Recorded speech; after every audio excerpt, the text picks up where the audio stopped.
मैं जयमल राठौड़ बोल रहा हूँ। मैं वही जयमल हूँ जो चित्तौड़ की रक्षा के लिए सम्राट अकबर से लोहा लिया था। मैं वही हूँ जिसका पैर घायल होने पर कल्ला राठौर के कंधों पर बैठकर युद्ध लड़ा था। मैं वही जयमल हूँ जो किसी दूसरे के किले की रक्षा के लिए अपने लहू का एक एक कतरा बहा दिया। मैं वही हूँ जिसके सैन्य शिष्य महाराणा प्रताप थे, जो आगे चलकर प्रातः स्मरणीय महाराणा प्रताप के नाम से विख्यात हुए, जिन्होंने शौर्य और बलिदान की ऐसी कहानी रची जिससे इतिहास में उनके द्वारा किए गए कर्तव्यों को स्वर्ण अक्षरों में लिखा जाता है। मैं वही हूँ जिसकी कृष्ण भक्ति ऐसी कि भगवान कृष्ण स्वयं युद्ध लड़े थे। चित्तौड़ हमेशा से सूरवीरों के बलिदान की धरती रही है। यहाँ की मिट्टी में कुछ ऐसी खास बात है जो मातृभूमि पर मर मिटने वालों को ही जन्म देती है। इसलिए आज भी यहाँ की मिट्टी पर मर मिटने वाले योद्धाओं का खून समाया हुआ है।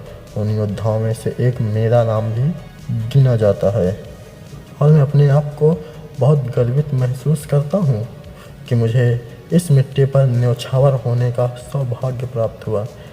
आज मैं आपको अपने जन्म से लेकर अकबर से युद्ध तक की सारी बातें बताऊंगा। साथ ही मैं आपको बताऊंगा कि मैं तो मेड़ता का शासक था और फिर चित्तौड़ के किले का कार्यभार मेरे कंधों पर कैसे आया। मेरा जन्म 17 सितंबर 507 ईस्वी को मेड़ता में हुआ था।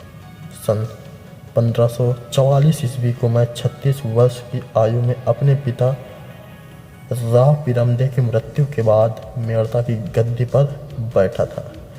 मैं अपने पिता के साथ कई युद्ध जीता था, इसलिए मुझे बड़े बड़े राजाओं का सामना करने की सूझबूझ अच्छी थी। इस कारण मैं राठौरों में सर्वश्रेष्ठ था। मेरे शासनकाल जब मेड़ता पर था, उस समय जोधपुर के राजा मालदेव थे। वे मेड़ता को हथियाना चाहते थे, इसलिए वे मेड़ता पर आक्रमण कर दिए। उस समय राजा मालदेव को हराना मेरे बस की बात नहीं थी। तब मैंने बीकानेर के राजा कल्याण मल को सहायता के लिए बुलाया। तब मेरे और मालदेव के बीच युद्ध आरंभ हुआ, लेकिन इस युद्ध में मेरी ही सेना विजय हुई थी। हालांकि मालदेव भी एक राजपूत योद्धा थे जो अपने जीवन में कोई युद्ध नहीं हारा था। यह युद्ध मैं कृष्ण भक्ति में लीन होने के बाद जीता था। इसकी कोई अलग ही कहानी है जो मैं आपको फिर बाद में सुनाऊंगा। वे मेरे से इस युद्ध का बदला लेने के लिए राजा मालदेव अपनी सेना को संगठित करने में लग गए और मेड़ता पर आक्रमण की तैयारी में लग गए। यह सूचना जब मुझे मिली तो मैंने सम्राट अकबर से संधि कर ली और उसके बाद राजा मालदेव पर आक्रमण कर दिया। इस युद्ध में राजा मालदेव की मृत्यु भी हो गई। अब मैं मेड़ता पर स्वतंत्र रूप से शासन करने लगा। मैंने मेड़ता पर किले बनवाए और वहाँ का शासनकाल काफ़ी सुदृढ़ रूप से चला रहा था। कुछ माह बाद मेरी अकबर से पुनः दुश्मनी हो गई और अकबर मेरे यहाँ चढ़ाई बोल दिया। मैं ज़्यादा रक्तपात नहीं चाहता था, इसलिए सम्राट अकबर के सेनापति को राज्य चित्तौड़ सौंपकर मैं वहाँ से अपना परिवार लेकर दूर चला गया। इसके बाद अकबर ने मेड़ता को मेरे भाई जगमाल को सौंप दिया।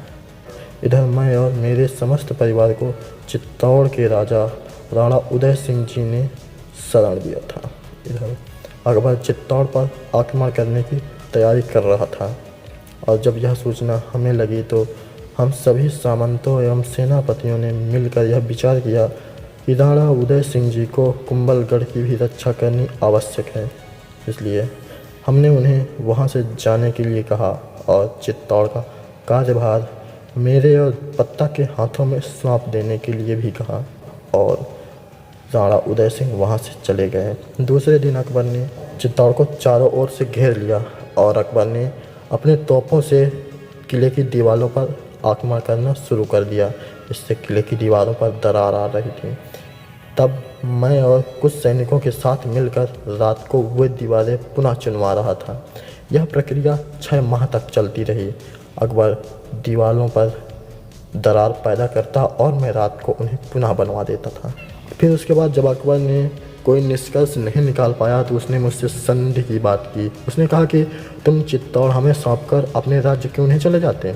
मैंने उन्हें कहा कि यहाँ के महाराणा उदय सिंह ने किले को मेरे हवाले कर गए हैं और जब तक मैं जीवित हूँ तब तक तुम इस किले में प्रवेश भी नहीं कर सकते। उसके बाद अकबर ने उन्हें कहा कि मैं तुम्हारा राज्य मेड़ता और साथ में नागौर भी दे दूँगा, तुम मुझे ये चित्तौड़ सौंप दो। लेकिन मैंने फिर ना कर दिया। उसके बाद अकबर ने फिर से यही प्रक्रिया चालू कर दी। वह संवाद बना रहा था।